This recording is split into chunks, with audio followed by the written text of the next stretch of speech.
Hello friend, स्वागत है आपका अपने चैनल लास्ट क्लास में। तो आज का क्लास काफ़ी इम्पोर्टेंट है। जो भी बच्चे 2024 में बिहार बोर्ड से अपना फाइनल बोर्ड परीक्षा देने जा रहे हैं, मैट्रिक के बच्चे, उनके लिए आज का क्लास काफ़ी इम्पोर्टेंट है। आज के इस क्लास में मैट्रिक बोर्ड परीक्षा 2024 के लिए विज्ञान यानी साइंस का मॉडल सेट हम लोग पढ़ेंगे और ये एकदम बिहार बोर्ड के लिए है।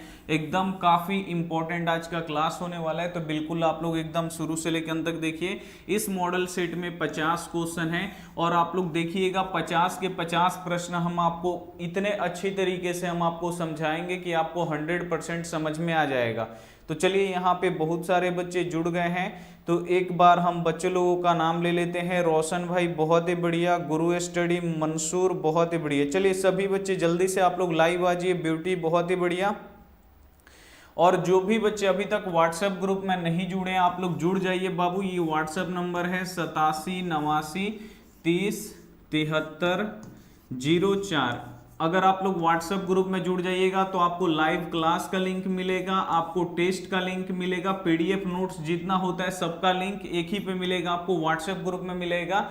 तो आप लोग को अगर लाइव क्लास कर रहे हैं तो आप लोग व्हाट्सएप ग्रुप में जुड़ जाइए, आप लोग को 100% सभी चीज आपको मिलेगा। और जो लड़की लोग हैं उसके लिए ये जो ग्रुप है केवल लड़कों के लिए है, लड़की के लिए मतलब दूसरा कुछ सिस्टम है, तो आप लोग बोल दीजिएगा उन लोगों के लिए ग्रुप नहीं है। तो अगर आप लड़की हैं, क्लास करना चाहती है, तो बेझिझक हमारे पास फोन कीजिए, आपका सोल्यूशन बताया जाएगा कि आपको कैसे क्लास करना है, ठीक है। तो चलिए, बहुत सारे बच्चे यहाँ पे जुड़ चुके हैं। सुधीर, प्रीति बहुत बढ़िया, दीपक भाई, गुलाब राज बहुत बढ़िया, रोशनी कुमारी, अभिनंदन भाई बहुत बढ़िया। तो आज का क्लास काफ़ी इंपॉर्टेंट होने वाला है, एकदम जोर से आप लोग लाइक कर दीजिए, ठीक है। उसके बाद हम यहाँ पे क्लास कर देते हैं। आज क्लास के स्टूडेंट भाई बहुत बढ़िया, आयुष वाईटी, सोनू बहुत बढ़िया, साहिल अंसारी बहुत बढ़िया। तो चलिए बाबू, क्लास को शुरू करते। एकदम धमाकेदार क्लास होने वाला है, एकदम 100% आपको समझ में आएगा। ये नहीं कि एक भी क्वेश्चन ऐसा नहीं इसमें आएगा कि आपको समझ में नहीं आएगा बाबू। जब तक हम हैं, जब तक यहाँ पे पढ़ा रहे हैं, छोटा से छोटा क्वेश्चन आपको समझ में आएगा, बड़ा से बड़ा क्वेश्चन भी आपको समझ में आएगा। तो बिल्कुल टेंशन नहीं लेना है, 50 में से 50 लड़ जाएगा आपके फाइनल बोर्ड परीक्षा में। तो चलिए, पहला नंबर क्वेश्चन है, आप लोग भी आंसर देने का कोशिश कीजिएगा, ठीक है। और लास्ट में बताइएगा कि आपसे 50 में से कितना बना, ठीक है। ये मॉडल पेपर है, काफी इंपॉर्टेंट है और इसमें वीवीआई क्वेश्चन लिया गया है। जो महत्वपूर्ण वीवीआई क्वेश्चन होता है वही इसमें लिया गया है। तो यहाँ पे पहला नंबर क्वेश्चन है कि प्रकाश के परावर्तन के कितने नियम हैं। सभी बच्चे यहाँ पे बताएंगे कि प्रकाश के परावर्तन के कितने नियम होते हैं। सभी बच्चे यहाँ पे बता दीजिए। रंजन कुमार, चलिए जल्दी से आप लोग बता दीजिए, प्रकाश के परावर्तन के कितने नियम है। बहुत ही बढ़िया, सभी बच्चे यहाँ पे जुड़ चुके हैं बाबू। और ये मॉडल पेपर बाबू हम खुद तैयार किए, ये नहीं कि ये बिहार बोर्ड से आया है, अलग से आया है, ये नहीं। हम वैसे मॉडल पेपर आपको यहाँ पे बता रहे हैं जो आपके फाइनल बोर्ड परीक्षा के लिए एकदम इंपॉर्टेंट है। अगर आप लोग कुछ भी दीजिएगा उसमें बहुत आपको हेल्प करेगा। चलिए, सभी बच्चे यहाँ पे जुड़ चुके हैं। नासिर, साहिल बहुत ही बढ़िया। चलिए, तो यहाँ पे बाबू आप लोग एकदम फुल डिटेल्स में आप लोग को हम यहाँ पे समझाएंगे, एकदम आप लोग ध्यान से समझिए। पहला क्वेश्चन है कि प्रकाश के परावर्तन के कितने नियम होते हैं। तो प्रकाश के परावर्तन के 2 नियम होते हैं, आप सभी बच्चों को पता है। ए वाला ऑप्शन यहाँ पे बिल्कुल इसी हो जाएगा, ठीक है। और इसी में एक आता है प्रकाश का परावर्तन है, ये भी क्वेश्चन आता है। और यहाँ पे अपवर्तन में भी पूछ देता है कि प्रकाश के अपवर्तन के कितने नियम हैं। तो प्रकाश के अपवर्तन के कितने नियम होते हैं, तो इसके भी 2 ही नियम होते हैं। तो आपको याद रखना है कि प्रकाश का परावर्तन के कितने नियम होता है, तो 2 ही नियम होता है। अब प्रकाश के अपवर्तन के कितने नियम होते हैं, तो प्रकाश के अपवर्तन के ही 2 ही नियम होते हैं। यानी आपको याद रखना है, प्रकाश के परावर्तन के 2 नियम होते हैं और अपवर्तन के भी 2 ही नियम होते हैं, आपको यहाँ पे याद रखना है। नेक्स्ट क्वेश्चन देखिए, ये क्वेश्चन बोर्ड परीक्षा में बहुत बार आता है, एकदम वीवीआई क्वेश्चन है। आपको बताना है किस धातु को चाकू से काटा जा सकता है। आपको यहाँ पे बताना है कि वो कौन सा धातु है जिसे हम चाकू से काट सकते हैं। एक हमारे गांव का जो लड़का था, गया था परीक्षा देने, इसमें आलू भी ऑप्शन था, ठीक है।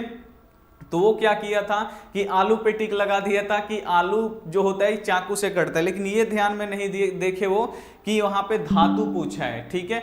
तो आपको बताना है कि किस धातु को चाकू से काटा जा सकता है। सभी बच्चे यहाँ पे बताएंगे, काफी इंपॉर्टेंट है बाबू। यहाँ पे देखिए 3 ऐसा धातु है जिसे हम चाकू से काट सकते हैं, ठीक है। पहला है यहाँ पे सोडियम, ये सबसे ज्यादा बार पूछा जाता है, ठीक है, सोडियम है। दूसरा पोटेशियम है, पोटेशियम को यहाँ पे के से सूचित करते हैं, आपको याद रखना है, सोडियम, दूसरा पोटेशियम और तीसरा लिथियम, आपको यहाँ पे याद रखना है। यहाँ पे हम यहाँ पे लिख देते हैं, एक तो सोडियम होता है, दूसरा यहाँ पे पोटेशियम होता है और तीसरा यहाँ पे लिथियम होता है। तो आपको याद रखना है यहाँ पे नकली, ठीक है। तो अगर आप लोग नकली याद कीजिएगा तो यहाँ पे देखिए Na मतलब क्या होता है, सोडियम होता है, K मतलब क्या होता है, पोटेशियम होता है, Li मतलब क्या होता है, लिथियम होता है। ये तीन ऐसे धातु है जिसे हम चाकू से काट सकते हैं, ठीक है। ये काफी इंपॉर्टेंट है, बोर्ड परीक्षा में आता है, इसे आप लोगों को याद रखना है। नेक्स्ट क्वेश्चन यहाँ पे आप लोग देखिए, नेक्स्ट यहाँ पे क्वेश्चन बाबू काफी इंपॉर्टेंट है कि प्रकाश की चाल सबसे अधिक किस माध्यम में होता है। यहाँ पे आपको बताना है कि वो कौन सा माध्यम है जिसमें प्रकाश की चाल सबसे अधिक होती है। सभी बच्चे जल्दी से एकदम बताएंगे कि प्रकाश की चाल सबसे अधिक किस माध्यम में होता है। बहुत ही बढ़िया बाबू, सभी बच्चों को पता है कि प्रकाश की चाल बाबू सबसे अधिक कहां पे होता है, निर्वात में होता है। ए वाला ऑप्शन यहाँ पे बिल्कुल ही सही जाएगा, आप लोग टेंशन मत लीजिए। निर्वात का किसे कहा जाता है, तो जहां पे हवा हुआ कुछ नहीं होता है उसे हम लोग क्या बोलते हैं, निर्वात। पृथ्वी के कुछ ऊपर तक जाइएगा तो आपको हवा मिलेगा, हवा मतलब 16 किलोमीटर के बाद ऊपर जाइएगा तो ना वहां पे हवा रहेगा ना कुछ भी रहेगा, तो उसे ही क्या बोलते हैं, निर्वात। निर्वात में प्रकाश की चाल सबसे अधिक रहता है, ठीक है। निर्वात के बाद प्रकाश का चाल सबसे अधिक किस में होता है, तो आपको याद रखना है हवा में, ठीक है। सबसे ज्यादा निर्वात में प्रकाश की चाल होता है, कितना होता है, तो 3 लाख किलोमीटर पर सेकेंड, ठीक है। उसके बाद निर्वात में अगर निर्वात ऑप्शन में नहीं रहे, मान लीजिए कि ये ऑप्शन हट गया ऊपर वाला, अगर 3 गो ऑप्शन दे कि किसमें प्रकाश की चाल अधिक होता है, तो आपको याद रखना है कि उसके बाद हवा जो होता है, वायु होता है, इसमें प्रकाश की चाल सबसे अधिक होता है, इसे आपको याद रखना है, ठीक है। कहीं कहीं पे निर्वात नहीं देता है, सभी मतलब एग्जामिनर को पता है, जो परीक्षा लेने वाला होता है उसको पता है कि बच्चा को निर्वात याद कर लिया, बच्चा रट लिया कि सबसे अधिक प्रकाश की चाल कहां पे होता है, निर्वात में होता है। तो ये क्या करता है कि निर्वात को गायब कर देता है, ऐसा ऑप्शन दे देगा, उसमें हवा दे देगा, ठीक है। तो जब निर्वात नहीं रहेगा तो निर्वात के बाद सबसे अधिक किसमें होता है, तो हवा में होता है, इसे आपको याद रखना है, ठीक है। चलिए बहुत ही बढ़िया, नेक्स्ट आप लोग क्वेश्चन देख लीजिए।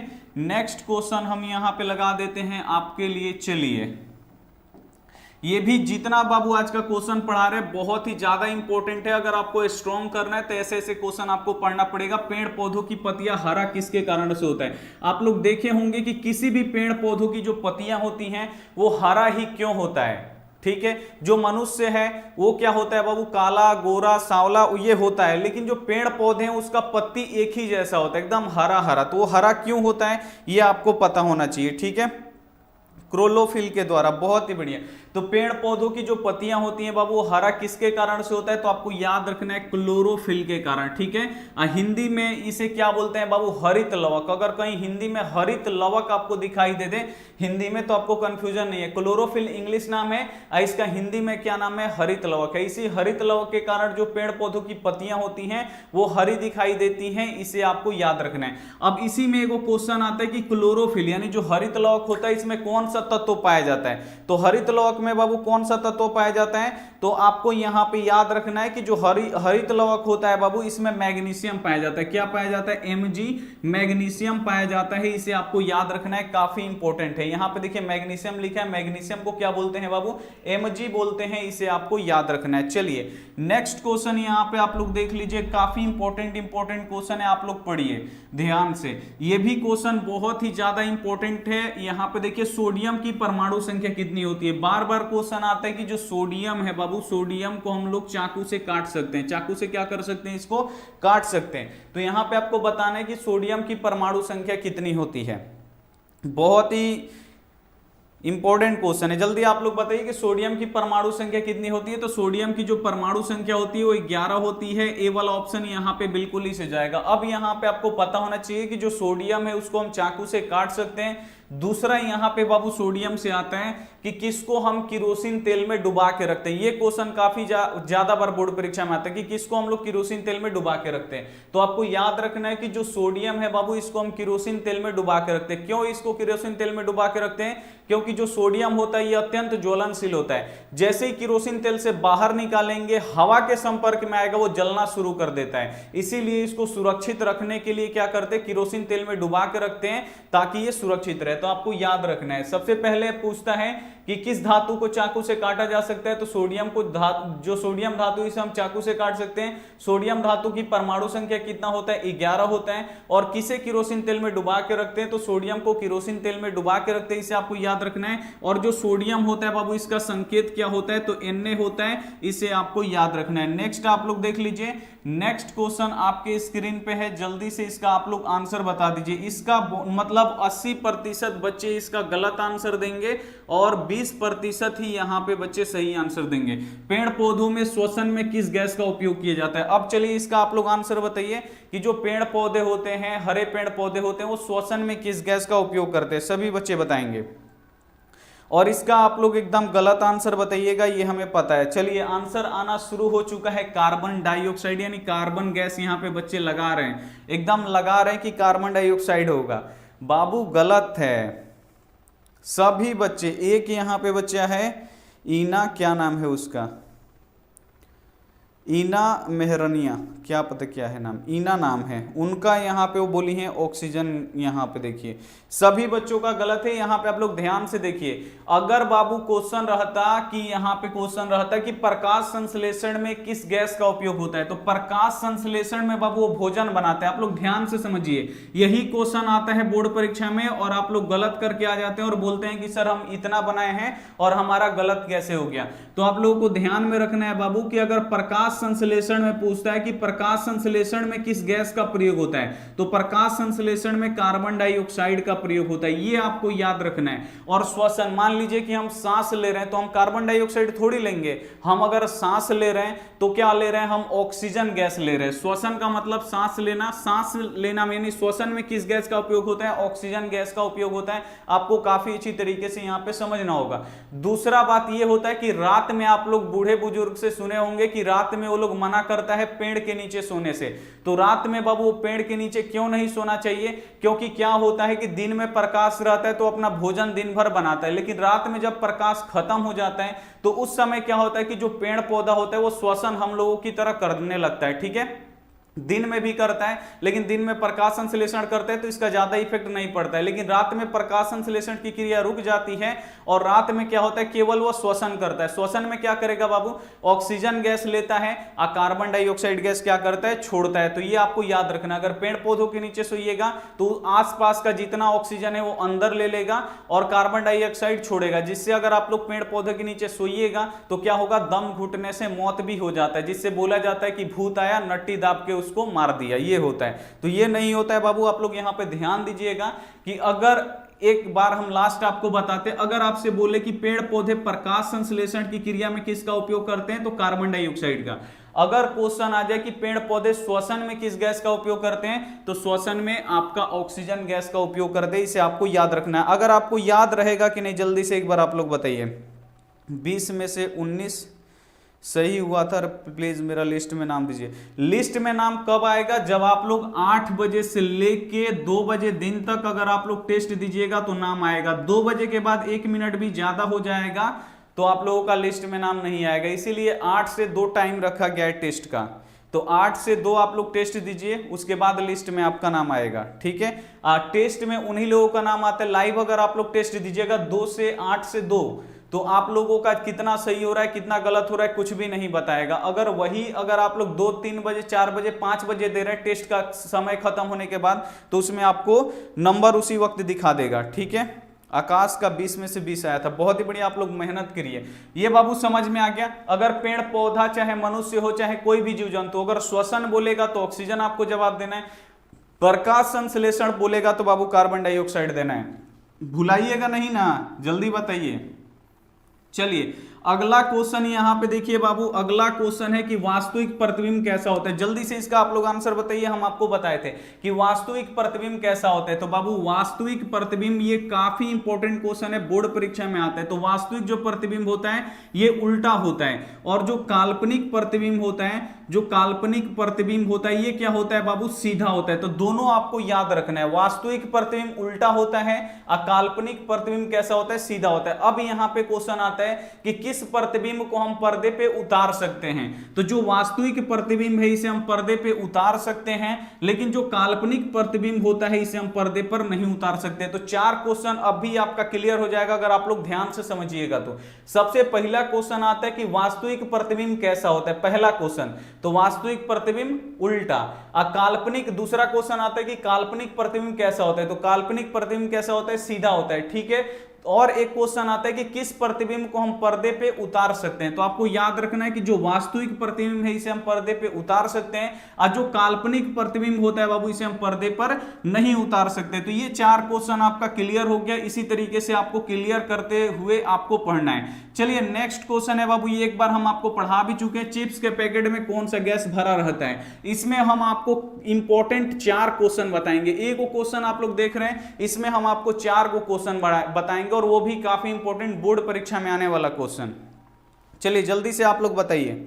तो सभी बच्चों को पता है, क्योंकि हम एक बार बता दिए बाबू, चिप्स का पैकेट आप लोग लीजिएगा तो इसका पैकेट रहेगा इतना बड़ा, ठीक है, इसमें चिप्स रहेगा इतना ही। अब बाकी सब में यहाँ पे क्या करेगा, गैस डाल देगा। तो वो कौन सा गैस होता है बाबू, तो वो होता है हम लोगों का नाइट्रोजन गैस। कौन सा गैस होता है बाबू, नाइट्रोजन गैस। यहाँ पे बी वाला ऑप्शन बिल्कुल इसे हो जाएगा, जिससे हम लोग N2 भी बोलते हैं। N2 को क्या बोलते हैं, ये नाइट्रोजन गैस बोलते हैं। आपको सबसे पहले याद रखना है, और जो नाइट्रोजन गैस है बाबू ये हमारे लीवर के लिए बहुत ही हानिकारक है, इसीलिए पैकेट वाला सामान खाने से मना किया जाता है। सबसे पहले ये हो गया, किसी भी पैकेट वाले सामान में बिस्किट हो या नमकीन का हो या चिप्स हो या कुरकुरा, सब में नाइट्रोजन गैस जो फूला रहेगा उसमें समझ लीजिए गैस डाला हुआ है। अब बाबू देखिए 4 को हम आपको क्वेश्चन बताते हैं। सबसे पहले आता है कार्बन डाइऑक्साइड, उसके बाद आता है ऑक्सीजन, और उसके बाद आता है नाइट्रोजन। तो अब यहां से देखिए बाबू क्वेश्चन आपके फाइनल बोर्ड परीक्षा में कैसे आता है।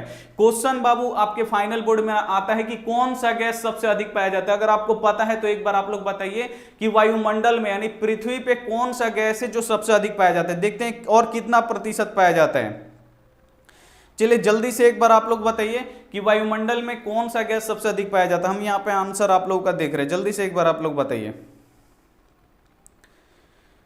कार्बन डाइऑक्साइड और नाइट्रोजन में रेस लगा हुआ है, तो आज हम कंफ्यूजन आप लोगों का दूर कर देते हैं। तो देखिए सबसे अधिक बाबू वायुमंडल यानी जो पृथ्वी है उसके बाहर वायुमंडल है, तो वायुमंडल में सबसे अधिक कौन सा गैस पाया जाता है, तो नाइट्रोजन गैस सबसे अधिक पाया जाता है। कितना पाया जाता है बाबू, ये सबसे अधिक पाया जाता है। और वायुमंडल में कितना प्रतिशत नाइट्रोजन गैस होता है, तो बाबू 78%, 78% क्या होता है बाबू, नाइट्रोजन गैस होता है। इसे एकदम आपको याद रखना है, एकदम अपने दिमाग में फिक्स कर लेना है, क्योंकि ये क्वेश्चन बोर्ड परीक्षा में आता है। पहला क्वेश्चन आएगा कि वो कौन ऐसा गैस है जो सबसे अधिक पाया जाता है। तो जो नाइट्रोजन गैस होता है ये सबसे अधिक पाया जाता है। कितना प्रतिशत पाया जाता है, तो 78% पाया जाता है। दूसरा यहां पे देखिए ऑक्सीजन, लगभग 21%। जो ऑक्सीजन हम लोग जो सांस लेते हैं, ऑक्सीजन वाला ये रहा।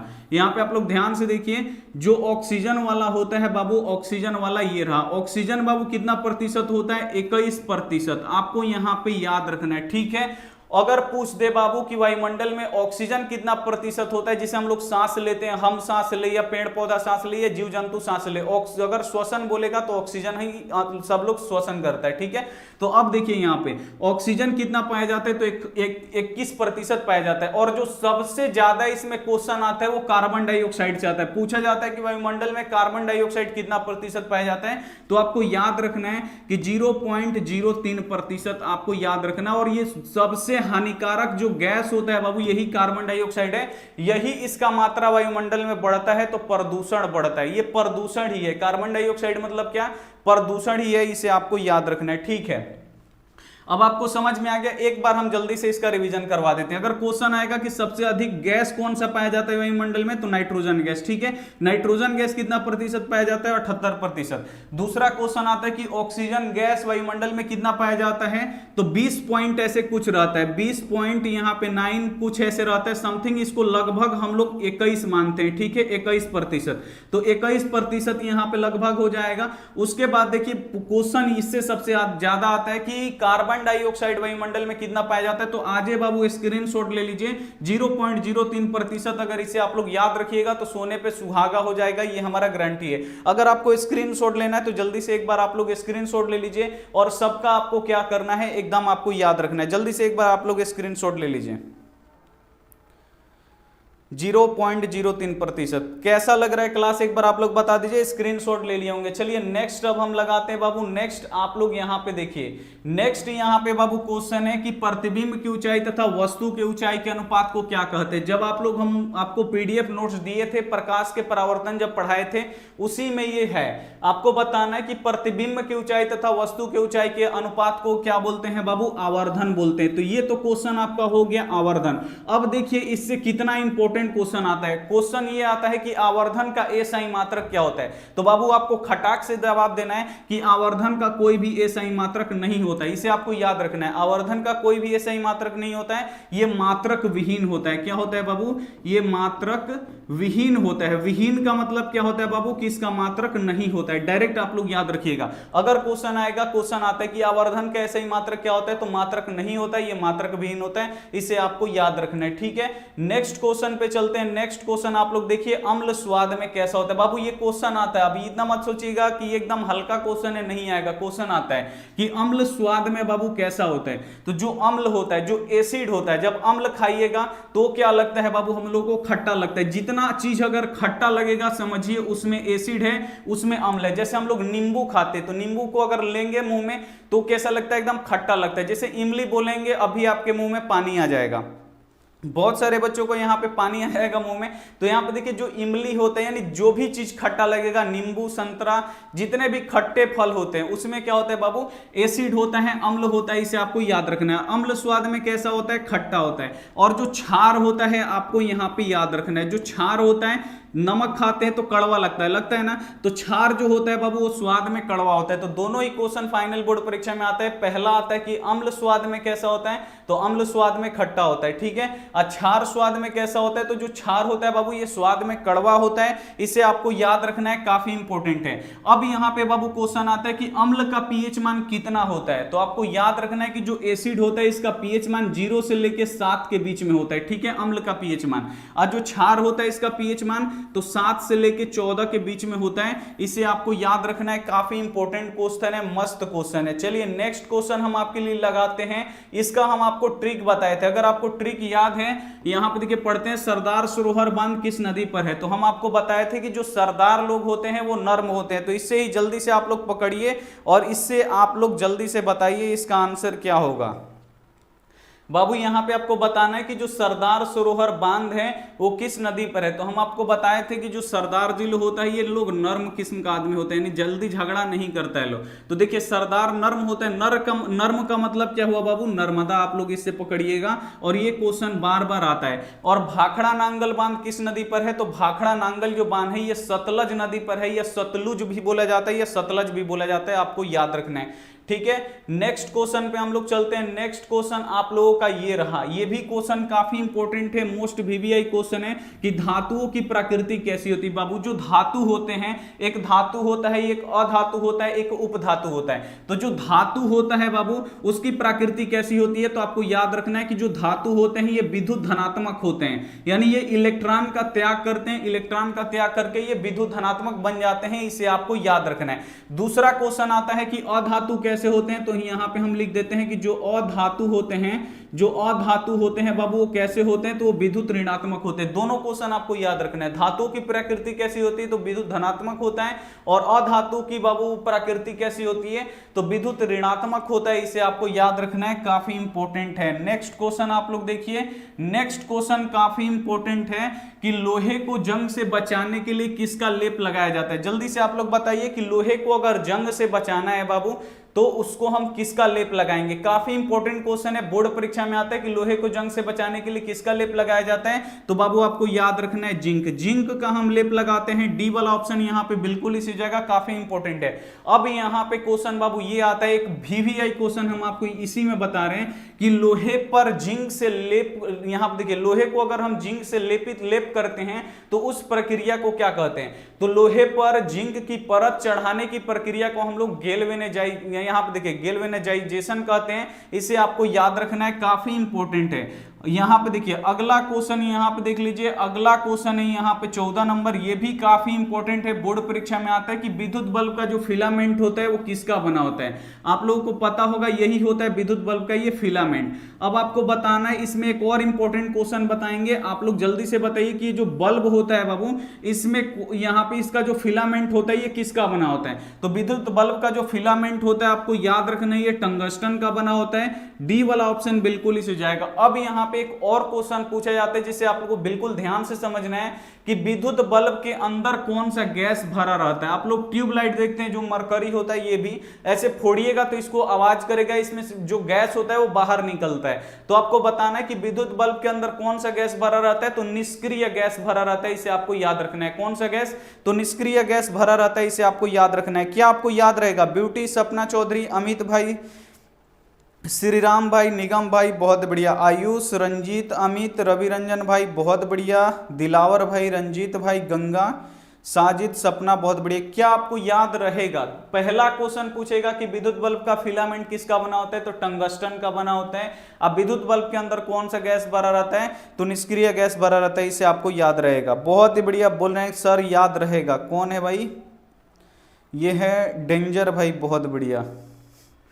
चलिए अगला क्वेश्चन यहाँ पे देखिए, कमेंट देख के मजा आ जाता है, कुछ कुछ नाम भी मिलता है, ऐसे से मजा आता है। अब यहाँ पे देखिए बाबू क्वेश्चन है कि प्रकाश के परावर्तन के नियम में आपतन कोण किसके बराबर होता है। अब यहाँ पे आपको बताना है कि जो प्रकाश के परावर्तन का नियम है इसमें आपतन कोण किसके बराबर होता है। तो बाबू ये बबुआ जैसा क्वेश्चन है, तो प्रकाश के परावर्तन के नियम में जो आपतन कोण होता है बाबू, आपतन कोण जो होता है ये परावर्तन कोण के बराबर होता है। ए वाला ऑप्शन बिल्कुल इस जाएगा। और प्रकाश के परावर्तन का अगर नियम पूछे कि प्रकाश के परावर्तन के कितने नियम है, तो 2 नियम होते हैं, इसे आपको याद रखना है। बाबू ये आपको बबुआ टाइप का क्वेश्चन लग रहा होगा, लेकिन ये काफी इंपॉर्टेंट है, बोर्ड परीक्षा में आता है। क्वेश्चन है कि आपतन कोण किसके बराबर होगा, तो ये परावर्तन कोण के बराबर होगा। अगर क्वेश्चन आ जाए कि क्रांति कोण कितने डिग्री का होता है, तो क्रांति कोण कितने डिग्री का होता है, तो 90 डिग्री का होता है, इसे आपको याद रखना है, बेहद ही इंपॉर्टेंट क्वेश्चन है। नेक्स्ट क्वेश्चन आप लोग देखिए, नेक्स्ट क्वेश्चन बाबू ये एकदम याद करना है, एकदम रट जाना है, एकदम हम यहाँ पे लिख देते हैं, एकदम आपको रट जाना है कि किस रंग का तरंगदैर्ध्य सबसे अधिक होता है। महा VVI क्वेश्चन, बोर्ड परीक्षा में आने वाला क्वेश्चन, कि किस रंग का तरंगदैर्ध्य अधिक होता है, इसका आपको बताना है कि जो तरंगदैर्ध्य होता है अधिक होता है। तो आपको याद रखना है कि जो लाल रंग होता है इसका जो तरंगदैर्ध्य होता है बाबू ये अधिक होता है। कैसा होता है, इसका तरंगदैर्ध्य सबसे अधिक होता है। श्वेत रंग में कितने रंग होते हैं बाबू, तो श्वेत रंग में 7 रंग होते हैं। इन 7 रंग में बाबू जो लाल रंग है उसका तरंगदैर्ध्य सबसे अधिक होता है। तो आपके अब मन में सवाल उठेगा कि सर सबसे कम तब तरंगदैर्ध्य किसका होता है, तो ये भी क्वेश्चन आ जाए कि किस रंग का तरंगदैर्ध्य सबसे कम होता है, तो बाबू आपको याद रखना है बैगनी रंग का। दोनों आपको याद रखना है, अगर कम तरंगदैर्ध्य बोले तो आपको याद रखना है बैगनी रंग का तरंगदैर्ध्य सबसे कम होता है, लाल रंग का तरंगदैर्ध्य सबसे अधिक होता है। क्या आपको याद रहेगा, जल्दी से एक बार आप लोग बताइए, क्या आपको याद रहेगा, जल्दी से एक बार आप लोग बता दीजिए।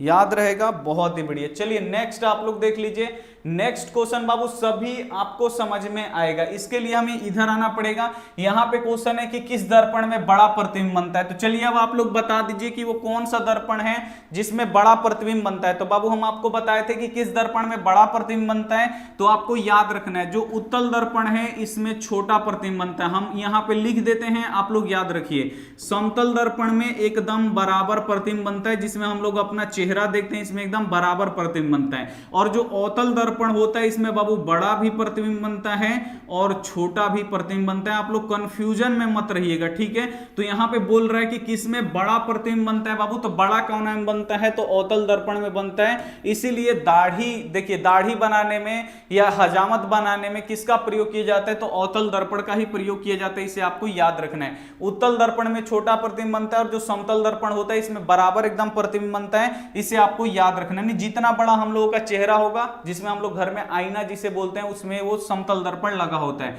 चलिए नेक्स्ट क्वेश्चन आप लोग देखिए, नेक्स्ट क्वेश्चन है बाबू यहाँ पे, ये वाला क्वेश्चन बहुत ही डेंजर क्वेश्चन है, ये आपको याद रखना चाहिए।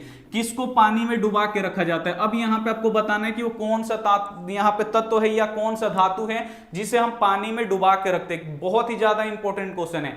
पानी में डुबा के बाबू किसे रखा जाता है, किरोसिन तेल में डुबा के किसे रखा जाता है, दोनों ही क्वेश्चन बोर्ड परीक्षा में आता है। तो पानी में बाबू किसे डुबा के रखते हैं, तो अगर पानी में बोलेगा तो आपको याद रखना है फास्फोरस। फास्फोरस भी क्या होता है, जादू मंत्र वाला खेल जाने हैं, अंगूठी लेके आता है बाजार में, ऐसे कटोरी में क्या करेगा, ऐसे पानी रखा रहेगा, उसमें क्या करेगा, फास्फोरस इसे डाल देगा, वो जल जाएगा।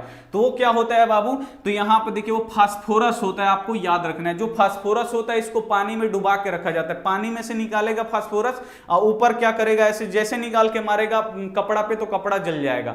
बोलेगा कि ये अंगूठी अब हो गया है, अब इसे खरीदिए पहनिए। तो ये क्या होता है बाबू, फास्फोरस होता है। ठीक है, तो यहां पे देखिए फास्फोरस को कहां पे डुबा के रखा जाता है, पानी में डुबा के रखा जाता है। वही होता है बाबू सोडियम। सोडियम को कहां पे डुबा के रखा जाता है, किरोसिन तेल में डुबा के रखा जाता है। दोनों के दोनों आपको याद रहेगा कि नहीं रहेगा, जल्दी से एक बार आप लोग बताइए। जो खेल मदारी देखता होगा उसी को पता होगा, खेल मदारी का खेल। खेल मदारी कोई देखा है भाई, जल्दी से एक बार बताइए। क्लास में थोड़ा हंसते रहिए, एनर्जेटिक रहिएगा, तब क्लास करने में भी मजा आएगा और आपको समझ में भी आएगा। हम सबको उल्लू बनाता है चलिए बहुत बढ़िया।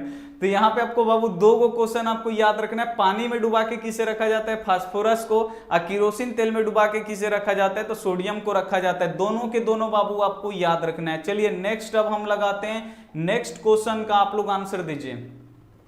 नेक्स्ट क्वेश्चन है बाबू, क्लोरोफिल वर्णक का रंग कैसा होता है। चलिए यहाँ पे आपको बताना है कि जो क्लोरोफिल वर्णक होता है इसका रंग कैसा होता है। बाबू क्लोरोफिल कहाँ पे पाया जाता है, तो पेड़ पौधों की पत्तियों में पाया जाता है, आपको पता है। और क्लोरोफिल का बाबू रंग कैसा होता है ये आपको बताना है। तो पेड़ पौधों की रंग कैसा होता है बाबू, हरा होता है। तो क्लोरोफिल का वर्णक का रंग कैसा होगा, हरा होगा, क्योंकि क्लोरोफिल के कारण ही पेड़ पौधों की पत्तियां हरा होता है। तो आपको जब भी क्वेश्चन आएगा कि क्लोरोफिल वर्णक का रंग कैसा होता है, तो आप लोग आंख मूंद के हरा पे टिक लगाइएगा, यानी यहाँ पे ए वाला ऑप्शन क्या हो जाएगा, बिल्कुल एकदम आप लोगों का राइट आंसर हो जाएगा। कोई भी घबराने का बात नहीं है, एकदम अच्छा क्वेश्चन है, आप लोगों को एकदम याद रहना चाहिए। नेक्स्ट यहाँ पे क्वेश्चन है बाबू आप लोगों का कि पौधों में जल का परिवहन कौन करता है। एकदम MVVI यानी मोस्ट VVI क्वेश्चन है, इसे आपको याद रखना है। पेड़ पौधों में जल का परिवहन कौन करता है। आप लोग जाइलम फ्लोएम आप लोग नाम सुने होंगे, लेकिन आप लोगों को बिल्कुल आप लोग ध्यान से समझिए, आज ट्रिक बताएंगे, आप लोगों को याद हो जाएगा कि कौन पेड़ पौधों में जल लेके जाता है और कौन भोजन लेके जाता है। बस आप लोग बने रहिए। पेड़ पौधों में अगर बोलेगा कि जल का परिवहन कौन करता है, तो जौ से क्या होता है बाबू, जल होता है, और जौ से क्या होता है, जाइलम होता है। तो आपको याद रहेगा कि नहीं रहेगा, ये ट्रिक है हमारा बनाया हुआ कि पेड़ पौधों में जल का परिवहन कौन करता है, तो जाइलम करता है। जौ से जल और जौ से क्या होता है बाबू, जाइलम होता है। अब आएगा बाबू भोजन का परिवहन कौन करता है, तो एक ही को बचा फ्लोएम। तो जो फ्लोएम होता है ये भोजन का परिवहन करता है। आपको याद रहेगा कि नहीं रहेगा, जल्दी से एक बार आप लोग बताइए। ये हमारा ट्रिक कैसा लगा, जल्दी से एक बार आप लोग बताइए। ये ट्रिक कैसा लगा आप लोग बनाइए। ये हमारा बनाया हुआ सब ट्रिक है, जो आप लोग को पता रहेगा ये बताइए हमारा ट्रिक बनाया हुआ कैसा है। मजा आया। अगर बाबू बोलेगा कि जल का परिवहन कौन करते हैं, तो जौ से जल, जौ से जाइलम। ठीक है, आपको याद हो गया यहीं पे। अगर क्वेश्चन आएगा कि पेड़ पौधों में भोजन का परिवहन कौन करता है, तो फ्लोएम। एक जाइलम होता है, एक फ्लोएम होता है, दो ही को होता है। तो अगर एक को याद रहा जौ से जल, जौ से जाइलम, तो दूसरा अगर पूछेगा भोजन का परिवहन कौन करता है, तो फ्लोएम करता है। आप लोग हंसते हंसते एकदम बता दीजिएगा, ये हमारा गारंटी है। ठीक है, लेकिन आपको ध्यान से पढ़ना होगा बाबू, यहाँ पे समझा रहे हैं तो समझना होगा। अब देखिए बाबू आ गया खतरनाक वाला क्वेश्चन, अमरीश पुरी क्वेश्चन है बाबू, दुनिया का सबसे कठोर पदार्थ कौन सा है। कठोर का मतलब क्या होता है, मजबूत, उसे पीटने पे तोड़ने पे वो ना टूटे, यानी कठोर यानी मजबूत, यहाँ पे आपको बता रहा है। क्वेश्चन है कि दुनिया का सबसे कठोर पदार्थ क्या है, तो बाबू आपको याद रखना है, लोहा है, नहीं है बाबू, चांदी है, नहीं है, सोना है, नहीं है। दुनिया का अगर सबसे कठोर पदार्थ है तो वो क्या है, हीरा है, इसे आपको याद रखना है। डी वाला ऑप्शन यहाँ पे बिल्कुल इसे हो जाएगा। कौन सा आंसर सही होगा, डी वाला ऑप्शन बिल्कुल इसे हो जाएगा। अब यहाँ पे देखिए, अगर क्वेश्चन आएगा दुनिया का कठोर पदार्थ हीरा है, अब यहाँ पे बाबू क्वेश्चन ये पूछता है कि हीरा धातु होता है कि अधातु होता है। तो आपको याद रखना है कि जो हीरा होता है ये अधातु होता है। बार बार बार बाबू बोर्ड परीक्षा में आता है, आप लोगों को याद रखना है। हीरा जो अधातु होते हैं वो चमकते नहीं है, लेकिन जो हीरा एक ऐसा अधातु है जो चमकता है, इसीलिए क्वेश्चन बार बार बोर्ड परीक्षा में आता है। तो आपको याद रखना है, अगर क्वेश्चन आएगा कि हीरा धातु है कि अधातु है, तो आप लोग क्या बोलिएगा, अधातु है। क्वेश्चन आएगा कि वो कौन सा अधातु है जिसमें धातुइक चमक पाई जाती है, वो कौन सा अधातु है जो धातु की तरह चमकता है, तो आपको बताना है हीरा। हीरा क्या है, अधातु है, लेकिन ये क्या होता है, चमकता है। इसे आपको याद रखना है, याद रहेगा बाबू।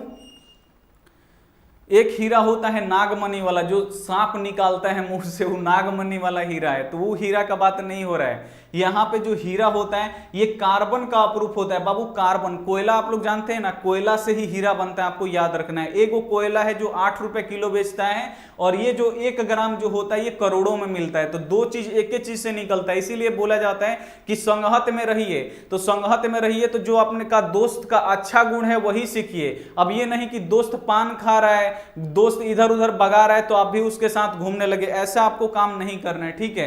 तो अगर क्वेश्चन आएगा कि हीरा किसका अपरूप है, तो जो हीरा है बाबू ये कार्बन का अपरूप है, इसे आपको याद रखना है, ठीक है। अच्छे दोस्त के साथ रहिए, जो पढ़ रहा है उस दोस्त के साथ आप लोग रहिए, आप लोगों का जिंदगी बन जाएगा। नहीं तो वही दोस्त आपको डुबा भी देगा। तो आप लोग जब भी दोस्त बनाइए तो जो पढ़ने लिखने वाला दोस्त है, जो अच्छा दोस्त है, लड़की लोग से भी बोलते हैं, लड़की में भी बहुत किस्म की लड़की होती है, तो जो अच्छी लड़की है, पढ़ने वाली लड़की है, उसको उसके साथ आप लोग रहिए, पढ़ाई कीजिए, क्योंकि आप लोग जब पढ़िएगा अच्छा नंबर आएगा तो अच्छा पोस्ट मिलेगा, सब मतलब अच्छा सब हो जाएगा, तो कोई भी टेंशन आप लोगों को नहीं रहेगा, ठीक है।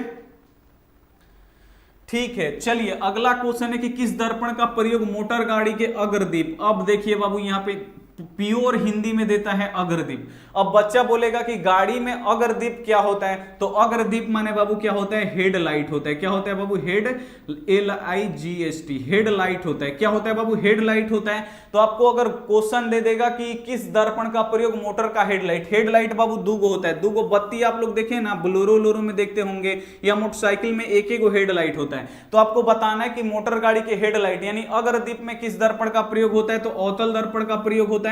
अब यहीं पे बाबू एक और क्वेश्चन आप लोग याद रखिए कि मोटर गाड़ी का जो साइड मिरर होता है, यानी जो ड्राइवर के बगल में केवड़िया में जो शीशा लगा होता है, या मोटरसाइकिल का दूगो शीशा इसे रहता है जिसमें हम पीछे का गड़िया देखते हैं, उसमें कौन सा दर्पण होता है, तो उसमें क्या होता है बाबू, उत्तल दर्पण होता है। इसे आपको याद रखना है, एकदम मोस्ट VVI क्वेश्चन है। अवतल दर्पण का प्रयोग कहां पे होता है, तो मोटर गाड़ी के साइड मिरर के रूप में होता है, यानी चालक के जो बगल में लगा होता है उसमें।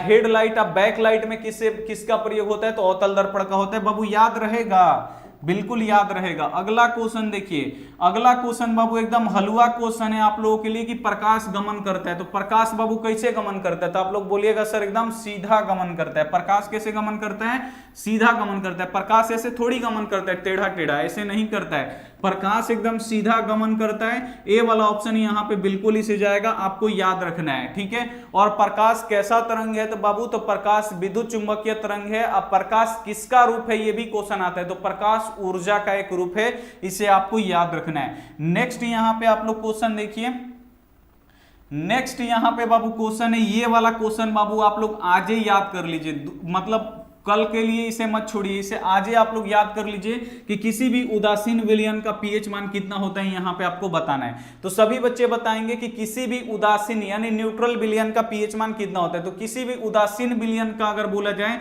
तो किसी भी उदासीन विलयन का पीएच मान 7 होता है। थोड़ा सा पीएच स्केल आप लोग को बता देते हैं, ये पीएच स्केल है। क्या है बाबू, पीएच स्केल है। पीएच का मतलब क्या होता है, पावर ऑफ हाइड्रोजन, यानी जिसमें जितना ज्यादा हाइड्रोजन होगा वो उतने ज्यादा क्या होगा, अम्लीय होगा, जिसमें जितना कम हाइड्रोजन होगा वो उतने क्षारीय होगा। तो ये पीएच स्केल है। पीएच स्केल पे 0 से लेकर 14 तक की संख्याएं अंकित होती हैं। अब बीच में होता है एकदम 7। अब 7 जो होगा ना बाबू, ना ही ये अम्लीय होगा ना ही ये क्षारीय होगा, ये होता है न्यूट्रल। और न्यूट्रल चीज का हम डेली प्रयोग करते हैं, वो क्या होता है बाबू, अपना पानी जो हम लोग पीते हैं, जल, वो क्या होता है बाबू, हम लोग डेली पीते हैं। तो जो जल होता है ये न्यूट्रल होता है, जल का पीएच मान 7 होता है। ना ही जल अम्लीय होता है ना ही जल क्षारीय होता है, इसे आपको याद रखना है। तो यहां पे बोल रहा है जल कैसा होता है बाबू, उदासीन होता है, आपको याद रखना है। उदासीन विलयन का पीएच मान कितना होता है, 7 होता है बाबू, याद रहेगा आपको। जल्दी से एक बार आप लोग बता दीजिए, बहुत बढ़िया। अगला क्वेश्चन यहां पे देखिए, अगला बाबू क्वेश्चन है कि मानव हृदय में कितने भाग होते हैं। अब यहां पे आपको बताना है कि जो मानव का हृदय होता है, ये बताइए, तो ये मानव का हार्ट है बाबू, मानव का हृदय है, जिसे आप लोग डेली अपने दोस्तों के पास भेजते हैं। ये क्या है बाबू? दिल है। अब ये जो दिल है बाबू, ये मानव का नहीं है, ये किसका है बाबू? तो ये मेढक का है। किसका है? मेढक का है। तो जो आप लोग डेली डेली दिल भेजते हैं वो मेढक का दिल भेजते हैं, अपना दिल नहीं भेजते हैं। ध्यान से देखिए, अपना जो दिल होता है वो कुछ इस टाइप का होता है, कुछ इस टाइप का वो होता है अपना दिल, ठीक है। और ये सुंदर लगता है, इसीलिए इसको, जो मेढक का दिल होता है वो सुंदर होता है, इसीलिए हम लोग क्या करते हैं, इसको हम लोग भेज देते हैं। तो ये मेढक का दिल है, तो ये अपना दिल नहीं है। अपना दिल कुछ इस प्रकार का होता है। इसमें क्या होता है बाबू? बोल रहा है कितना भाग होता है, तो ये कितना भाग होता है बाबू? 4 भाग होता है। यानी चेंबर क्वेश्चन आएगा कि मानव हृदय में कितने भाग होते हैं, या कितने कोष्ठ होते हैं, या कितने चेंबर होते हैं। तो आपको याद रखना है 4। मानव हृदय में कितने चेंबर होते हैं बाबू? 4 गो चेंबर होता है, 4 गो कोष्ठ होता है। इसे आपको याद रखना है, काफी इंपॉर्टेंट क्वेश्चन है। और जो ये वाला हृदय है बाबू, ये मेढक का हृदय है, अपना हृदय नहीं है, इसे आपको याद रखना है। तो भेजने से पहले आप लोग जरूर सोचिएगा, ठीक है।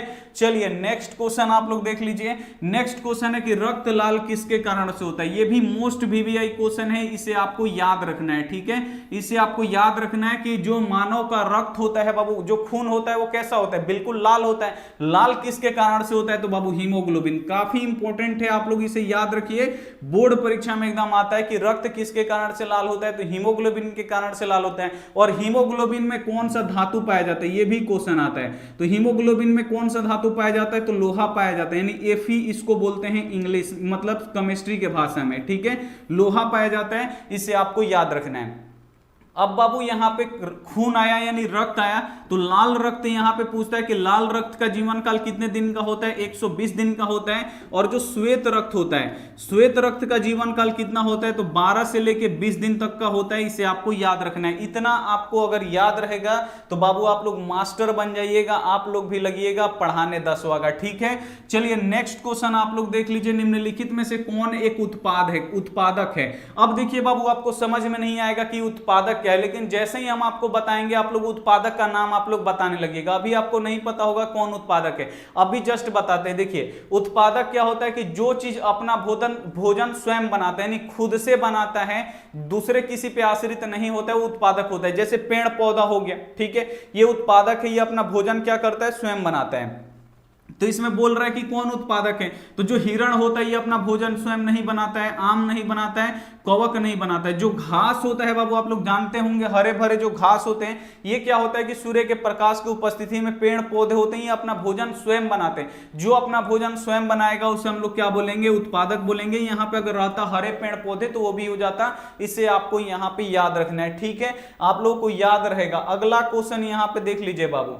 अगला क्वेश्चन देखिए बाबू, काफी इंपॉर्टेंट है कि मनुष्य के शरीर में कुल कितनी हड्डियां होती हैं। अब यहां पे आपको बताना है कि जो बोन होता है मनुष्य के शरीर में, वो बोन कितना होता है, आपको जल्दी जल्दी बताना है। सभी बच्चे एकदम जल्दी से बताएंगे कि मनुष्य के शरीर में बोन कितना होता है। तो मनुष्य के शरीर में जो हड्डियां होती हैं, जो बोन होता है, वो 206 होता है। इसे आपको याद रखना है, काफी इंपॉर्टेंट है। अब यहां पे क्वेश्चन आता है कि बच्चों के शरीर में, यानी जो छोटे बच्चे होते हैं, 1 साल 6 महीना के जो बच्चे होते हैं, 6 मंथ के होते हैं, या जो नवजात अभी अभी जो शिशु पैदा हुआ है, उसमें बाबू कितना यहाँ पे होता है हड्डी?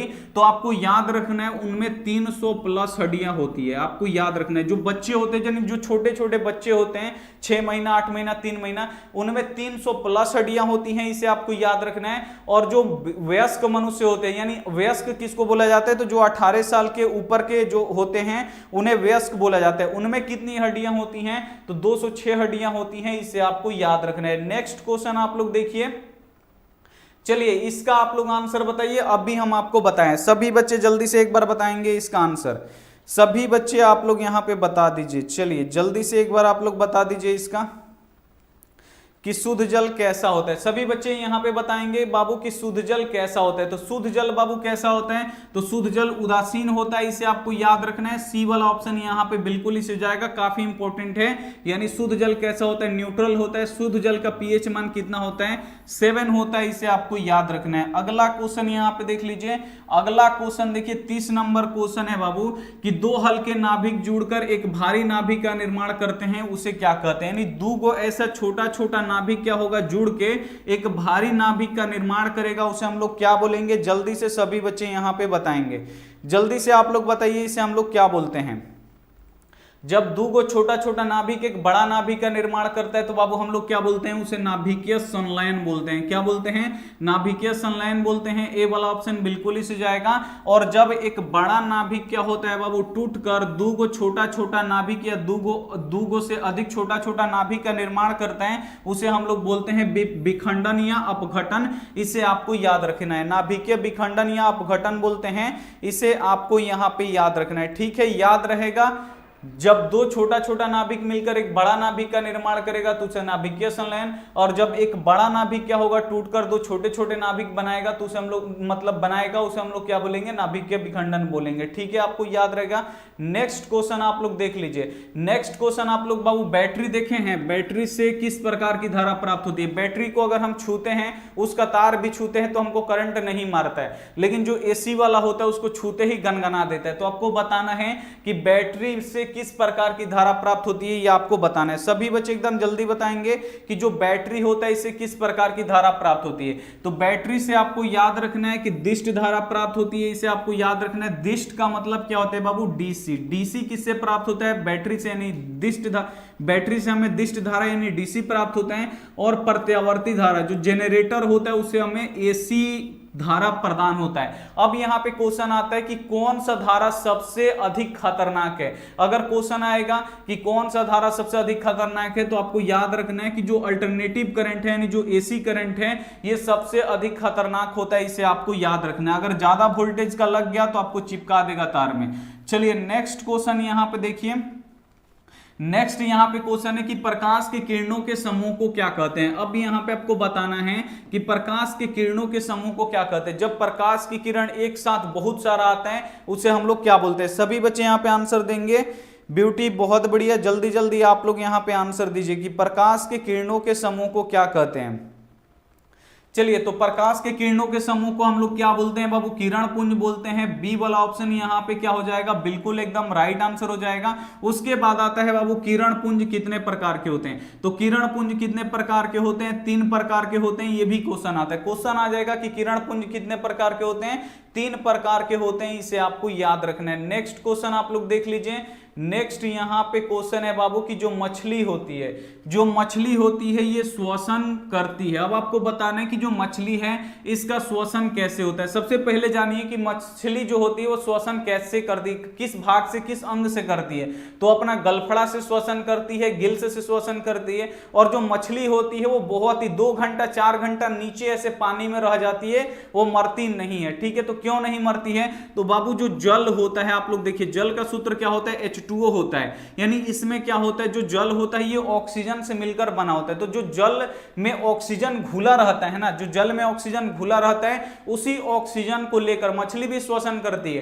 तो इसी ऑक्सीजन से लेकर ये जो जल में घुला ऑक्सीजन, ये जल का रासायनिक सूत्र है, जल में भी क्या है, ऑक्सीजन है। तो इसी जो जल में घुला हुआ ऑक्सीजन है उसी को यूज करती है, और ज्यादा से ज्यादा मतलब 2 घंटा 3 घंटा नीचे मछली आराम से रह जाती है। तो अगर क्वेश्चन आएगा कि मछली का श्वसन होता है तो जल में घुले ऑक्सीजन से होता है। किससे होता है बाबू, जल में घुले ऑक्सीजन से होता है। ए वाला ऑप्शन यहां पे बिल्कुल एकदम राइट आंसर हो जाएगा। नेक्स्ट क्वेश्चन आप लोग देखिए।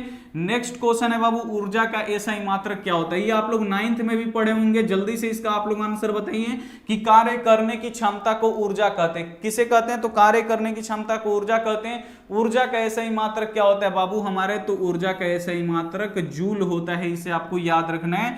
बी वाला ऑप्शन यहां पे बिल्कुल इसी जाएगा। और विद्युत शक्ति का एसआई मात्रक क्या होता है, तो विद्युत शक्ति का एसआई मात्रक क्या होता है बाबू, वाट होता है, इसे आपको याद रखना है। काफी इंपॉर्टेंट क्वेश्चन है। अगला क्वेश्चन यहां पे देख लीजिए, प्राथमिक रंग बोल रहा है, प्राइमरी रंग। यहां पे देखिए प्राथमिक रंग कौन कौन से होते हैं, इसे आपको याद रखना है। तो आपको एक ट्रिक बताते हैं, हमारे क्लास में अगर आप लोग पढ़ते हैं तो इसे आपको याद रखना है, RBG। आपको याद रखना है 3 गो इंग्लिश का लेटर RBG।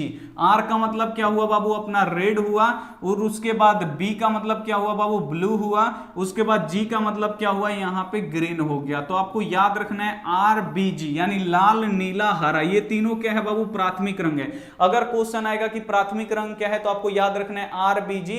RBG का मतलब R मतलब रेड, B मतलब ब्लू और G मतलब क्या होता है, ग्रीन, यानी लाल नीला हरा। लाल नीला और हरा यानी तीनों रंग को जब आप लोग एक साथ मिलाइएगा तो बिल्कुल ये व्हाइट हो जाएगा, पानी की तरह हो जाएगा, एकदम व्हाइट हो जाएगा। इसे आपको याद रखना है कि अगर प्योर तीनों रंग है, लाल एकदम प्योर रंग है, ब्लू एकदम प्योर रंग है और हरा एकदम प्योर रंग है, तीनों को एक साथ मिलाइएगा तो एकदम ये व्हाइट हो जाता है। इसे आपको याद रखना है, ठीक है। चलिए नेक्स्ट क्वेश्चन आप लोग देखिए। नेक्स्ट क्वेश्चन हम यहां पे लगाते हैं 1 ग्राम सोना। अब ये बाबू क्वेश्चन बोर्ड परीक्षा में 5 से 6 बार आया है। इसे आपको याद रखना है कि 1 ग्राम सोना से लगभग कितना लंबा तार बनाया जा सकता है। अब देखिए 1 ग्राम सोना बाबू कितना कम होता है, 1 ग्राम यानी जो इसका नीब है ना बाबू, आधा नीबुआ 1 ग्राम होता है। 1 ग्राम सोना से हम कितना लंबा तार बना सकते हैं, इसे आपको याद रखना है। देखिए सोना इसीलिए महंगा नहीं है, सोना में कुछ गुण है इसीलिए सोना इतना महंगा है। 1 ग्राम सोना से लगभग कितना लंबा तार खींचा जा सकता है, तो आपको याद रखना है 2 किलोमीटर। 2 किलोमीटर लंबा तार आपको 1 ग्राम सोना से अगर उसको खींचते जाएंगे तो इतना तन्य होता है। अगर क्वेश्चन आएगा कि सबसे तन्य धातु कौन सा होता है, ये भी क्वेश्चन आता है, तो सबसे तन्य धातु कौन सा होता है, सोना होता है। यानी सोना को खींच कर हम पतले तार के रूप में परिवर्तित कर सकते हैं और 1 ग्राम सोना से लगभग बाबू 2 किलोमीटर लंबा तार हम बना सकते हैं। इसे आपको याद रखना होगा। आपको याद रहेगा, जल्दी से एक बार आप लोग बताइए, क्या आपको ये याद रहेगा मेरे बच्चे? जल्दी से एक बार आप लोग बताइए, याद रहेगा?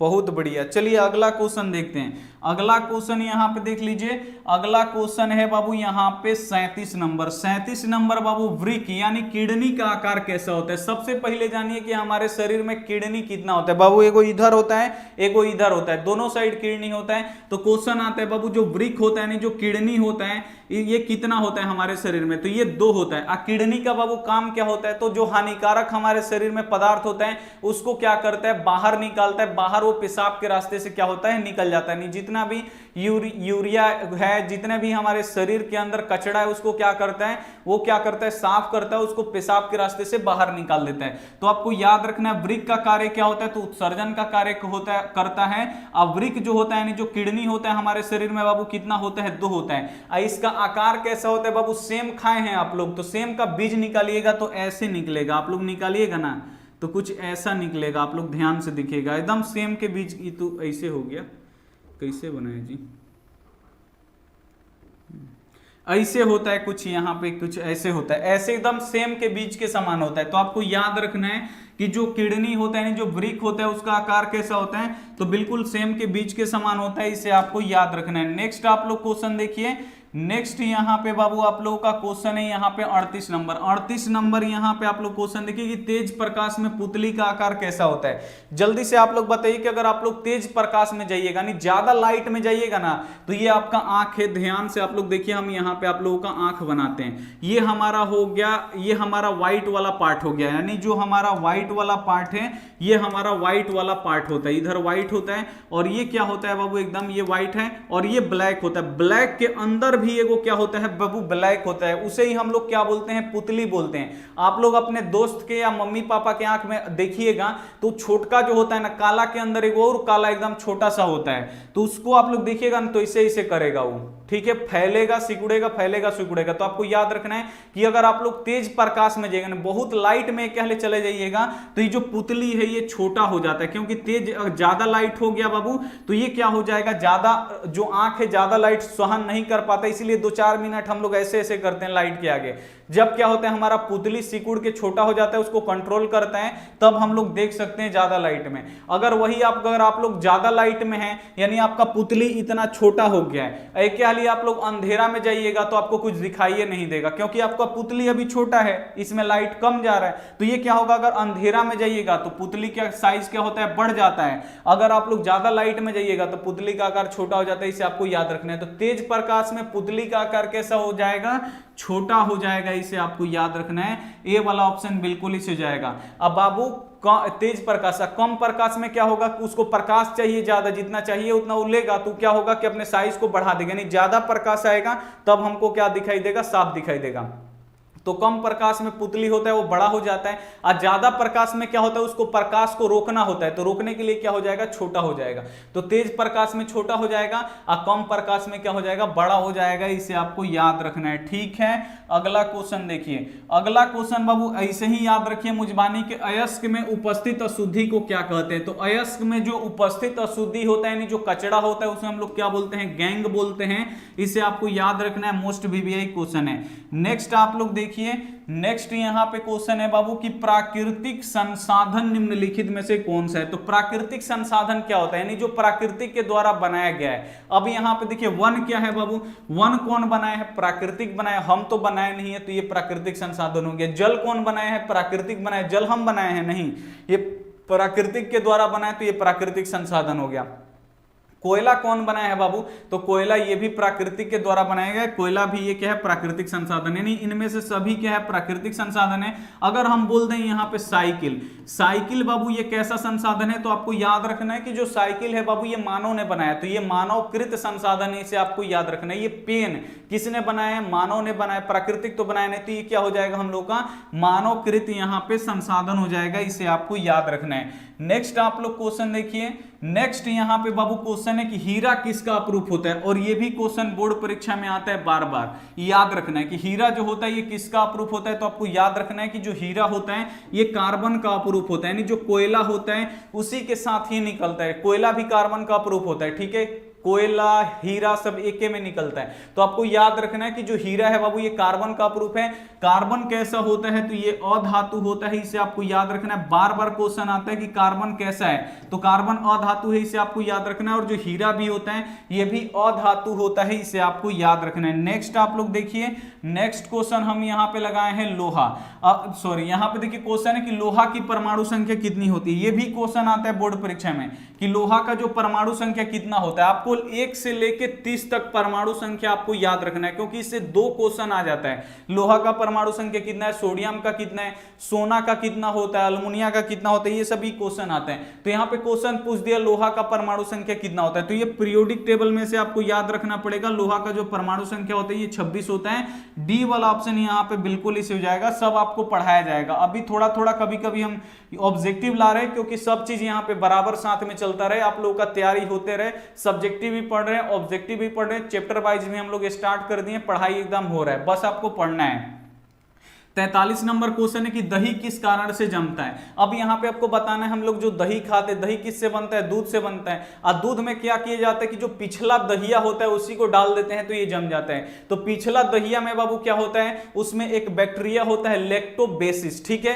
तो वही लैक्टोबेसिस क्या करता है, वो भी रात भर में इतना मतलब तेजी से ग्रोथ करता है, इतना तेजी से बढ़ता है कि वो फिर दही को, दूध को क्या करता है, दही यानी अपने रूप में क्या करता है, ढाल लेता है। और जो लैक्टोबेसिस बाबू जीवाणु है वो हमारे शरीर के लिए काफी बहुत ही ज्यादा फायदेमंद होता है। तो आपको याद रखना है दही किस कारण से जमता है, तो बाबू किण्वन की क्रिया के द्वारा। किसकी क्रिया के द्वारा, किण्वन की क्रिया के द्वारा। यहां पे बी वाला ऑप्शन बिल्कुल इसे जाएगा, बहुत ही ज्यादा इंपॉर्टेंट क्वेश्चन है, इसे आपको याद रखना है। दूसरा क्वेश्चन यहां पे पूछा जाता है कि दही में कौन सा जीवाणु पाया जाता है, तो दही में कौन सा जीवाणु पाया जाता है, तो आपको याद रखना है लैक्टोबेसिस। आपको क्या याद रखना है, लैक्टोबेसिस पाया जाता है, इसे आपको याद रखना है। नेक्स्ट आप लोग देखिए, नेक्स्ट क्वेश्चन हम आपके लिए लेके आए हैं, निर्वात में प्रकाश की चाल कितनी होती है। ये भी क्वेश्चन आता है, जल्दी से एक बार आप लोग बताइए निर्वात में प्रकाश की चाल कितनी होती है। निर्वात में प्रकाश की चाल सबसे अधिक होती है, कितनी होता है, तो 3 × 10⁸ मीटर पर सेकेंड होता है, इसे आपको याद रखना है। कहीं कहीं पे ऐसे दे देता है, इकाई, दहाई, सैकड़ा, हजार, 10,000, लाख,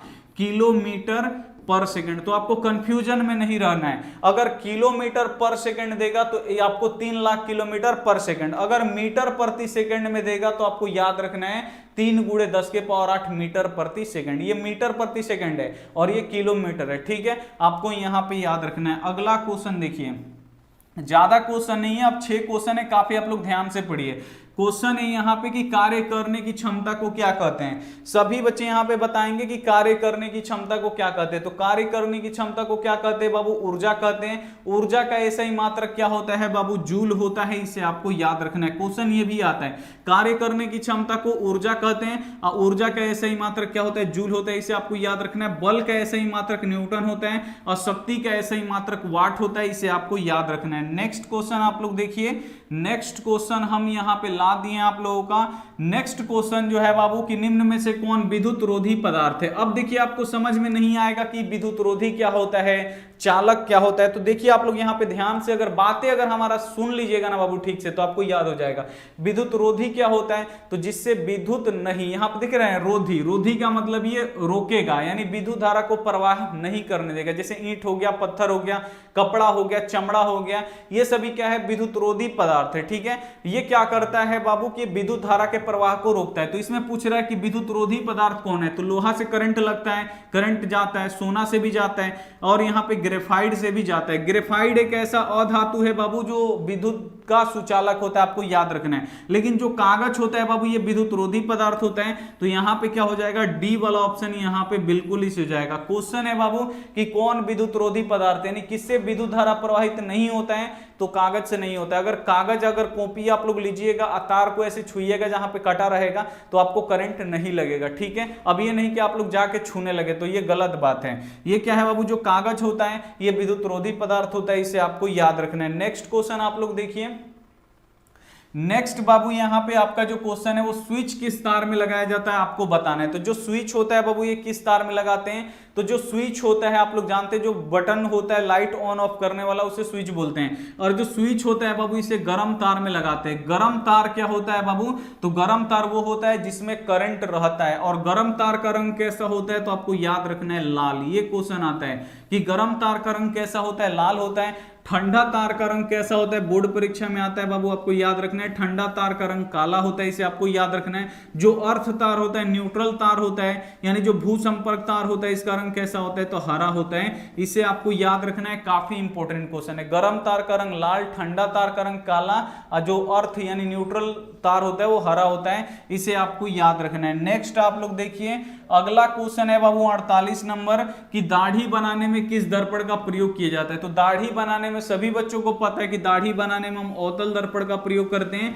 बी वाला ऑप्शन यहाँ पे बिल्कुल ही हो जाएगा। काफी इंपॉर्टेंट क्वेश्चन है। अगला क्वेश्चन यहाँ पे देख लीजिए, अगला क्वेश्चन है बाबू कि यदि आपतन कोण 45 डिग्री का है तो परावर्तन कोण कितने डिग्री का होगा। तो अगर आपतन कोण 45 डिग्री का है तो बाबू आपको पता है कि आपतन कोण परावर्तन कोण के बराबर होता है। अगर आपतन कोण 45 डिग्री का होगा तो परावर्तन कोण भी कितने डिग्री का होगा, 45 डिग्री का होगा। अगर आपतन कोण 75 डिग्री का होगा तो परावर्तन कोण भी कितने डिग्री का होगा, 75 डिग्री का ही होगा, इसे आपको याद रखना है। ठीक है, चलिए नेक्स्ट यहां पे आप लोग देख लीजिए अगला क्वेश्चन और आज का अंतिम क्वेश्चन यहाँ पे आप लोग देख लीजिए कि किसको किरोसिन तेल में डुबा के रखा जाता है। अब यहाँ पे आपको बताना है कि वो कौन है जिसे हम किरोसिन तेल में डुबा के रखते हैं। जल्दी से आप लोग बताइए। आज क्लास के स्टूडेंट अमन भाई, अभिनंदन, नेहा, जहांगीर आलम भाई बहुत बढ़िया, अभिनंदन, पलवी बहुत बढ़िया। नाम भी आप लोग बता दीजिए ना, क्या लिख रहे हैं। सैफ अफरीदी बहुत बढ़िया भाई। डायरेक्ट नामे बता दीजिए क्या है वो। सोडियम है। क्या है बाबू, सोडियम है। सोडियम को हम लोग किरोसिन तेल में डुबा के रखते हैं। और जो फास्फोरस होता है इसे हम पानी में डुबा के रखते हैं। कहाँ रखते हैं बाबू, तो पानी में डुबा के रखते हैं, इसे आपको याद रखना है। कैसा क्लास लगा बाबू, जल्दी से एक बार आप लोग बताइए, क्लास कैसा लगा जी, जल्दी से एक बार आप लोग बताइए। साहिल अंसारी, मुस्कान बहुत बढ़िया, प्रियांशु, दीपक भाई बहुत बढ़िया, अभिनंदन। चैप्टर नहीं कराएंगे, चैप्टर तो हो रहा है बाबू। कल शाम को हम लोग पढ़ेंगे। सुबह में देखिए ध्यान से, सुबह में आपका क्लास होगा, कितना बजे होगा, सुबह में आज होगा क्लास, कल नहीं कराए बाबू, उसके लिए सॉरी। सुबह में तो 5 बजे होता है ना जी। सुबह में कितना बजे क्लास होता है, तो सुबह में 5 बजे क्लास होता है। ठीक है, सुबह में 5 बजे क्लास होता है। 5 बजे कल आप लोग जुड़िएगा, 100% क्लास होगा। और शाम में 7:30 6:30 बजे होता है, आपको याद रखना है। अगर आपको व्हाट्सएप ग्रुप में जुड़ना है तो आप लोग जुड़ जाइए। ये हमारा व्हाट्सएप नंबर है 8789 307304। आप लोग लाइव क्लास में जरूर जुड़िए। लाइव क्लास में अगर आप लोग जुड़िएगा तो आप लोगों को काफी अच्छी तरीके से समझ में भी आएगा जितना क्वेश्चन हम आपको पढ़ा रहे हैं। सर पीडीएफ भेज दीजिए। ठीक है भेज देंगे, कोई दिक्कत नहीं है। आप लोग पढ़िए। पीडीएफ कहाँ मिलेगा सर? पीडीएफ भेजिए। पीडीएफ हम अपने वेबसाइट पे डाल देंगे। वेबसाइट पे आ जाइए एक बार आप लोग। वेबसाइट बहुत ही काम का चीज है बाबू। टेस्ट वोस्ट देते रहिए, टेस्ट वोस्ट देते रहिएगा तो फायदे में रहिएगा, क्योंकि यहाँ पे ऑनलाइन टेस्ट का जमाना है बाबू। ऑनलाइन अगर आप लोग किसी भी जाइएगा प्लेटफॉर्म पे तो वहां पे आपको देखने को मिलेगा। ठीक है, तो यहाँ पे देखिए सबसे पहले आपको गूगल ओपन करना है। गूगल या क्रोम जो होता है, क्रोम को आपको ओपन कर लेना है। यहाँ पे आपको सर्च में लिखना है ASK फिर CLASS। साफ आज दिखाई दे रहा है? जल्दी से एक बार आप लोग देख लेते हैं क्या साफ दिखाई दे रहा है? बिल्कुल साफ दिखाई दे रहा है। इसका पीडीएफ बाबू कल मिलेगा आपको। ठीक है, तो आप लोग कल तक का इंतजार कर लीजिएगा। या एक दो बार, सबसे तो पहले एक दो बार इस वीडियो को देखिए। एक दो बार वीडियो देखिएगा तो आपको यहीं पे सब याद हो जाएगा, और उसके बाद पीडीएफ लीजिए, आपको कोई दिक्कत नहीं होगा। चलिए दिख रहा है। अब यहाँ पे आपको आस्क क्लास पे क्लिक करना है। जैसे ही आप लोग क्लिक कीजिएगा, जो आप लोग आज टेस्ट दिए हैं लाइव टेस्ट, तो सबसे पहले देखिए लाइव टेस्ट का रिजल्ट डाउनलोड करने के लिए इस पे आप लोग क्लिक कीजिएगा। जैसे ही आप लोग क्लिक कीजिएगा, देखिए आज का डेट आपको देखना है 26/5, सबसे ऊपर होगा सामाजिक विज्ञान डाउनलोड। डाउनलोड पे आप लोग क्लिक कर दीजिएगा। डाउनलोड ये हो जाएगा। अभी डाउनलोड हो रहा है। हम नाम पढ़ के बता रहे कौन कौन बच्चा 100 मतलब 8 बजे से लेकर 2 बजे तक 180 बच्चों ने टेस्ट दिया था। और आप लोग डेली लाइव क्लास में जुड़िए। लाइव क्लास का करने का मजा ही कुछ अलग है। कब 1 घंटा बीत जाएगा पता नहीं चलेगा। और वीडियो 1 घंटा का देखिएगा तो देखते देखते बोर हो जाइएगा। अब यहाँ पे नेटवर्क थोड़ा सा स्लो है। पीडीएफ खुल रहा है, खुल जाता है तो हम आपको दिखाते हैं। चलिए यहाँ पे खुल गया। अब इसको हम बड़ा करेंगे तो ये बड़ा भी हो जाएगा जी। चलिए यहाँ पे देखिए है सुजीत कुमार यादव, इनका पूरा 20 में से 20 आया है। सन्नी, अंशु तिवारी, नीतीश, MD जियाउल्ला, रंजन भाई, सचिन कुमार, मोहित कुमार सिंह, अमन, आकाश, नरेंद्र, सुजीत, शिवम, और यहाँ पे देखिए साहेबल का नाम है, लक्की कुमार, पिंटू, इतना सारा बच्चा का है। यहां से आप लोग डाउनलोड करके अपना रिजल्ट आप लोग देख सकते हैं। ठीक है, उसके बाद चलिए आपको अब क्या करना है। इसके बाद अगर कट जा भाई, पूरा कट गया, पूरा कट गया, रुक जाइए, रुक जाइए। हाँ आ गए। अब आपको क्या करना है, किसी का अगर पीडीएफ डाउनलोड करना है, यहीं पे आप लोग फोटो में देखिएगा तो इसे भूगोल वोगोल का पीडीएफ है, यही अभी है।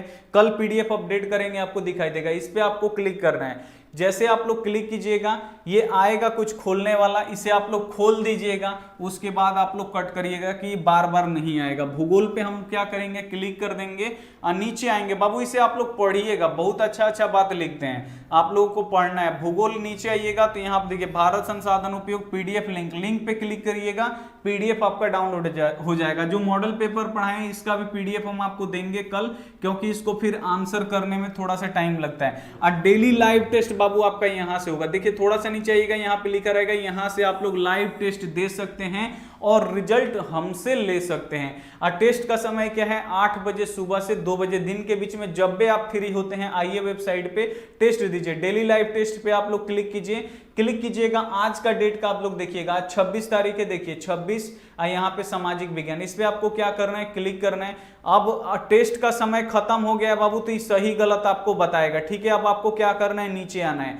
नीचे आइएगा तो पीला कलर का एक बॉक्स दिखाई देगा, इसमें आपको स्टार्ट वाले बटन पे क्लिक करना है। स्टार्ट वाला बटन पे क्लिक करने के बाद यहाँ पे आपको नाम लिखना है। यहाँ पे आप लोग नाम लिख दीजिएगा और उसके बाद नेक्स्ट कर दीजिएगा। अपना पूरा नाम लिखिएगा ताकि हमको पता चले कि हाँ ये बच्चा दे रहा है। अब इसका टाइम खत्म है तो ये सही गलत बाबू बता देगा। टाइम पे दीजिएगा तो सही गलत नहीं बताएगा, उसका रिजल्ट हम देंगे। अब टेस्ट देने से कोई फायदा नहीं है, टाइम निकल चुका। अगर आप लोग ऐसे देखिएगा कि मेरा कौन गलत हुआ है कौन सही हुआ, तो इसमें आप लोग लगा सकते हैं। अंकोर वाट का मंदिर कहाँ है, कंबोडिया में है। अगर सही होगा तो ऐसे ये ग्रीन हो जाएगा। सर्वाधिक वर्षा कहाँ पे होता है, तो मानसिंहराम में होता है, ऐसे ये हो गया। उसके बाद एक गलत करके देखते हैं, भारत में अब कितने राज्य हैं, 28 हैं। लेकिन अगर हम 29 पे टिक करेंगे तो अभी भी ये क्या हो रहा है भाई, अभी भी ये लाइव ही टेस्ट है। चलिए अभी नहीं बता रहा है इसमें, इसको तो हम बना दिए थे। हाँ, रबी फसल नहीं अपडेट हुआ। ऐसे आपको क्या करना है, पूरा बना के इसको सबमिट कर देना है, सबमिट कर दीजिएगा, आपका हो जाएगा। ठीक है, तो ये लाइव टेस्ट है। लाइव टेस्ट जब बोलेंगे आपसे आके देने के लिए, तो 8 से 2 बजे के बीच में आप लोग क्या कीजिएगा, ये टेस्ट दे दीजिएगा। ये अपडेट नहीं हुआ है, चलिए कोई दिक्कत नहीं, हम अपडेट करेंगे इसको। यहां से आप लोग क्लास 10 का ऑब्जेक्टिव पढ़ सकते हैं, सब अभी डालेंगे, टाइम नहीं मिल रहा है, नहीं डाल पा रहे हैं। आप लोग क्लास कीजिए, क्लास में आपको बहुत मजा आएगा। और सुबह में आप लोग जुड़िए, क्या आप लोग सुबह में जुड़िएगा? जल्दी से एक बार आप लोग कमेंट करके बता दीजिए। इम्तियाज सैफी बहुत ही बढ़िया, गोरे यादव भाई, इमामुल भाई बहुत ही बढ़िया, विपुल भाई बहुत बढ़िया, जुड़िएगा सुबह। सन्नी 630 आज क्लास बहुत बढ़िया, साहिल अंसारी, श्री राम। क्या बारिश हो रहा है क्या उधर, एक बार आप लोग बताइएगा। क्या आपके तरफ में बारिश हो रहा है? मनीष सिवान से, भाई जो भी सिवान से है आप लोग मिल सकते हैं, लेकिन सिवान आना पड़ेगा। मेरा नाम सुजीत रॉय है, आज क्लास का स्टूडेंट, बहुत बढ़िया। तो वहाँ पे लगा दीजिए बाबू सुजीत अपना नाम, आज क्लास का स्टूडेंट सुजीत लिख दीजिए। सर आर्ट्स का क्लास आज बोर्ड में नहीं हो रहा है, होगा बाबू, जल्द ही होगा, सर स्टार्ट करेंगे। आपका फ़ोन नहीं लगता है बाबू, फ़ोन नहीं लगता है, व्हाट्सअप कीजिए। अब फ़ोन मतलब दे दिए हैं नंबर, तो कितना उल्टा सीधा भी फ़ोन आता है, तो उसके चलते एक दो आगे उल्टा सीधा फ़ोन कहाँ पे लगा है, कौन बोल रहे हैं, ऐसे लोग बोलते हैं, उसको फिर दोबारा नहीं उठाते हैं। फ़ोन नंबर में भी बहुत दिक्कत है। चलिए, आज बारिश का मौसम है, बहुत जगह पर बारिश भी हो रहा है। चलिए कोई दिक्कत नहीं है बाबू, पढ़ने में बहुत मजा आया होगा। आप क्या कीजिए, कोई बच्चा सीवान से, एक बार आप लोग बताइए तो इसमें कोई बच्चा सीवान से है? अगर सीवान से तो बच्चा सीवान लिखेंगे। व्हाट्सअप किए हैं विपुल, तो आप जुड़ जाइए। आज क्लास किंग, मुझको भी गांव में भारी बारिश हुआ, सिपुरा कुमपुर गांव। कोई नहीं है सीवान से, वाह। ये दीपक कुमार लिखे हैं सीवान, गेमर एपेक्स सीवान।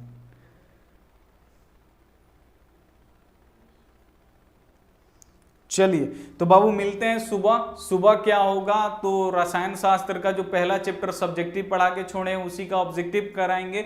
और कल यहाँ पे हम लोग पढ़ेंगे बाबू हिंदी में संज्ञा। संज्ञा किसे कहते हैं, उसका ऑब्जेक्टिव, उसका परिभाषा, उसका क्वेश्चन बैंक। कल अगर आपको पढ़ना है संज्ञा, अगर व्याकरण काफी अच्छी तरीके से पढ़ना है, तो कल शाम 6:30 बजे आप लोग जुड़िएगा। और सुबह में 5 बजे रसायन शास्त्र का पहला चैप्टर का ऑब्जेक्टिव होगा, क्योंकि उसको हम पढ़ा के छोड़ दिए। ठीक है, तो मिलते हैं बाबू सुबह 5:30 बजे वाली क्लास, सुबह 5:30 बोल रहे, सुबह 5 बजे वाली क्लास में। तब तक अपना ध्यान रखिए, मन लगा के पढ़ाई कीजिए। Take care and bye.